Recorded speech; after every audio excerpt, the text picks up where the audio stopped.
যুক্তরাষ্ট্রে হামলা, ইসরায়েলের ভয়ঙ্কর ষড়যন্ত্র ফাঁস। হযরত ইউসুফ আলাইহিস সালামের কবরে ইহুদিরা, আটকে রাখলো ফিলিস্তিনিরা। নতুন বাংলাদেশ দিবস ঘোষণায় হাদির হুঁশিয়ারি, ঘোষিত সময়ের মধ্যে স্থানীয় নির্বাচন করা অসম্ভব মন্তব্য করেছেন সালাউদ্দিন। এতক্ষণ শুনছিলেন সংবাদ শিরোনাম, এবারে বিস্তারিত। যুক্তরাষ্ট্রে বোমা হামলা চালানো এবং এর জন্য ইরানকে ফাঁসানোর একটি পরিকল্পনা করেছিল ইসরায়েল। আর এই ষড়যন্ত্রের উদ্দেশ্য ছিল যুক্তরাষ্ট্র ও ইরানের মধ্যে একটি পূর্ণাঙ্গ যুদ্ধ শুরু করা। এমনই এক ভয়ঙ্কর দাবি করেছে ইরানি সংবাদ মাধ্যম তেহরান টাইমস। তাদের হাতে এ সংক্রান্ত তথ্য এসেছে বলেও দাবি করেছে সংবাদ মাধ্যমটি। তেহরান টাইমস বলছে, পরিকল্পনা ছিল যুক্তরাষ্ট্রের অভ্যন্তরে একটি ধ্বংসাত্মক ঘটনা ঘটানো এবং এতে ইরান জড়িত তা প্রমাণ করা, যাতে মার্কিন জনমতকে কাজে লাগানো এবং ইরানের বিরুদ্ধে সামরিক পদক্ষেপ নিতে প্ররোচনা দেওয়া যায়। ইরানি কর্তৃপক্ষ তার এক বন্ধু রাষ্ট্রের কাছ থেকে এমন ভয়ঙ্কর তথ্য পেয়ে ইসরায়েলি ষড়যন্ত্রের মুখোশ উন্মোচন করেছে দাবি করে সংবাদ মাধ্যমটি জানায়, সম্ভাব্য আক্রমণ সম্পর্কে জানতে পেরে ইরান মার্কিন কর্মকর্তাদের কাছে বার্তা পাঠায় এবং পরিকল্পিত বিস্ফোরণটি ঘটতে বাধা দেয়। উল্লেখ্য, গত 13 জুন বিনা উস্কানিতে ইরানের বিভিন্ন সামরিক, পারমাণবিক এবং বেসামরিক স্থাপনায় বিমান হামলা শুরু করে ইরান, যা পরবর্তীতে তেহরান ও তেল আবিবের মধ্যে 12 দিনের সংঘর্ষের রূপ নেয়।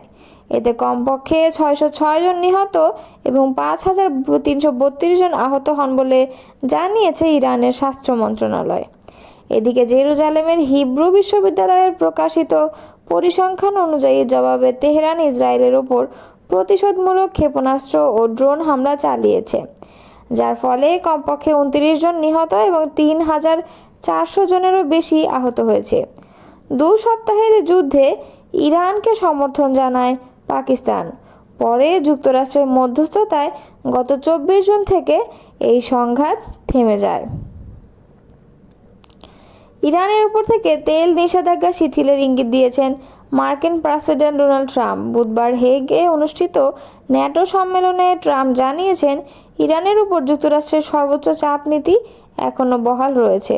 তবে তিনি ইঙ্গিত দিয়েছেন, যুদ্ধবিধ্বস্ত ইরানের পুনর্গঠনের জন্য তেল নিষেধাজ্ঞার প্রয়োগে কিছুটা শিথিলতা আনা হতে পারে। রয়টার্স। ট্রাম্প বলেছেন, দেশটাকে আবার স্বাভাবিক অবস্থায় ফিরিয়ে আনতে তাদের অর্থের প্রয়োজন হবে এবং আমরা চাই সেটা হোক। তবে হোয়াইট হাউস নিউজ জানিয়েছে, এর অর্থ এই নয় যে ওয়াশিংটন আনুষ্ঠানিকভাবে নিষেধাজ্ঞা প্রত্যাহার করেছে, বরং পরিস্থিতি অনুযায়ী প্রয়োগের মাত্রা কিছুটা বদলানো হতে পারে। এর আগের দিন ট্রাম্প বলেছেন, ইসরায়েল ও ইরানের যুদ্ধবিরতির পর চীন চাইলে ইরানের কাছ থেকে তেল কিনতে পারে। ফিলিস্তিনের পশ্চিম তীরের নাবলুসে হযরত ইউসুফ আলাইহিস সালামের কবরে গিয়েছিল ইহুদিরা। তবে ইসরায়েলি সেনাদের না বলে যাওয়ায় সেখানে তাদের আটকে রেখেছে ফিলিস্তিনিরা। এ নিয়ে দ্বন্দ্ব শুরু হলে তাদের সেখান থেকে উদ্ধার করে নিয়ে আসতে হয়। সংবাদ মাধ্যম টাইমস অব ইসরায়েল শুক্রবার ইসরায়েলি প্রতিরক্ষা বাহিনীর বরাতে জানিয়েছে, ইহুদিদের আরও কয়েকটি দল ইউসুফ আলাইহিস সালামের কবরে যেতে চেয়েছিল, কিন্তু নাবলুসে প্রবেশের আগেই তাদের আটকে দেওয়া হয়। বার্তা সংস্থা ওয়াল্লা জানিয়েছে, ইসরায়েলের ইহুদি এবং ফিলিস্তিনি মুসলিমদের মধ্যে পাথর ছোড়াছুড়ির ঘটনা ঘটে। ওই সময় বেশ কিছু ইসরায়েলি আহত হয়। ইসরায়েলি সেনাবাহিনী জানিয়েছে, তাদের উদ্ধার করে পুলিশের হাতে তুলে দেওয়া হয়।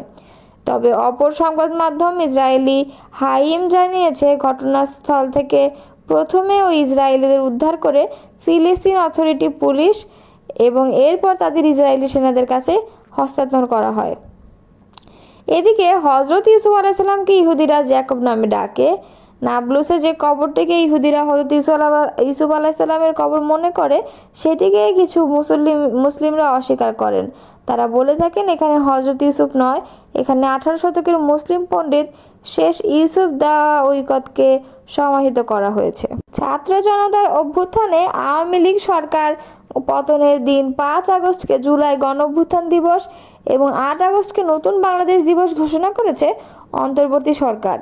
এতে আপত্তি জানিয়ে নিজের প্রতিক্রিয়া জানিয়েছেন ইনকিলাব মঞ্চের মুখপাত্র শরীফ ওসমান হাদি। শুক্রবার বিকালে ইনকিলাব মঞ্চের ফেসবুক পেজে একটি ফটো কার্ডে নিজের ছবির সঙ্গে একটি বক্তব্য তুলে ধরে তিনি এ প্রতিক্রিয়া জানান। বক্তব্যে হাদি হুঁশিয়ারি দিয়ে জানান, সরকার ৮ আগস্ট নতুন বাংলাদেশ দিবস পালন করলে আমরা সারা দেশে বিপ্লব বেহাত দিবস পালন করব। ছবিতে হাদির হাতে লাল কার্ড দেখা যায়। মনে করা হচ্ছে এটি সরকারের এমন সিদ্ধান্তের প্রতি লাল কার্ড প্রদর্শন। ছাত্র জনতার অভ্যুত্থানে আওয়ামী লীগ সরকার পতনের দিন ৫ আগস্টকে জুলাই গণঅভ্যুত্থান দিবস ঘোষণা করেছে অন্তর্বর্তী সরকার। আর আওয়ামী লীগ সরকার পতনের পর নোবেলজয়ী অধ্যাপক মোহাম্মদ ইউনূসের নেতৃত্বাধীন অন্তর্বর্তী সরকারের গঠনের দিনটিকে নতুন বাংলাদেশ দিবস হিসেবে ঘোষণা করেছে সরকার। এছাড়া গণ আন্দোলন চলাকালে রংপুরে পুলিশের গুলিতে আবু সাঈদের নিহত হওয়ার দিন ১৬ জুলাইকে শহীদ আবু সাঈদ দিবস ঘোষণা করা হয়েছে। বুধবার মন্ত্রিপরিষদ বিভাগ থেকে এ সংক্রান্ত পরিপত্র জারি করা হয়েছে বলে সরকারের এক তথ্য বিবরণীতে জানানো হয়েছে। তথ্য বিবরণীতে বলা হয়েছে, প্রতি বছর যথাযথভাবে এ ৩ দিবস প্রতিপালন করতে সংশ্লিষ্ট সব মন্ত্রণালয়, বিভাগ ও সংস্থাকে অনুরোধ করা হয়েছে। ৫ আগস্ট জুলাই গণঅভ্যুত্থান দিবস ক শ্রেণীভুক্ত এবং অপর দুটি দিবস খ শ্রেণীভুক্ত করা হয়েছে বলে তথ্য বিবরণীতে জানানো হয়েছে। বিএনপি স্থায়ী কমিটির সদস্য সালাউদ্দিন আহমদ বলেছেন, জাতীয় নির্বাচনের ব্যাপারে সব দলই একমত। যদি তাই হয় তবে এই ঘোষিত সময়ের মধ্যে স্থানীয় নির্বাচন করা অসম্ভব। শুক্রবার বিকেলে রাজধানীর গুলশানের নিজ বাসায় সাংবাদিকদের সঙ্গে মতবিনিময়ে তিনি কথা জানান। সালাউদ্দিন আহমদ বলেন, স্থানীয় সরকার নির্বাচন হয় কোনো সুযোগ নেই। জাতীয় নির্বাচনের জন্যই এতদিনের সংগ্রাম, স্থানীয় নির্বাচনের জন্য না। ইসির প্রধান কাজ জাতীয় নির্বাচন আয়োজন করা। প্রধান উপদেষ্টা ও প্রধান নির্বাচন কমিশনারের বৈঠক নিয়েও মন্তব্য করেন সালাউদ্দিন আহমদ। বিএনপির জ্যেষ্ঠ নেতা বলেন, বিএনপির ধারণা প্রধান উপদেষ্টা ও সিইসির ফেব্রুয়ারিতে নির্বাচন বিষয়ে আলোচনা করছেন। বিএনপি মনে করছে নির্বাচন সংক্রান্ত প্রস্তুতি সেপ্টেম্বরের মধ্যে নেওয়া সম্ভব। বৈঠকে প্রধান উপদেষ্টা হয়তো তার মেসেজ সিইসিকে জানিয়েছেন, ফেব্রুয়ারিতে নির্বাচন ধরে প্রস্তুতি নিতে। এটি আমাদের ধারণা। উভয় পক্ষ থেকে বার্তা এসে পৌঁছালে সেটি স্পষ্ট হবে।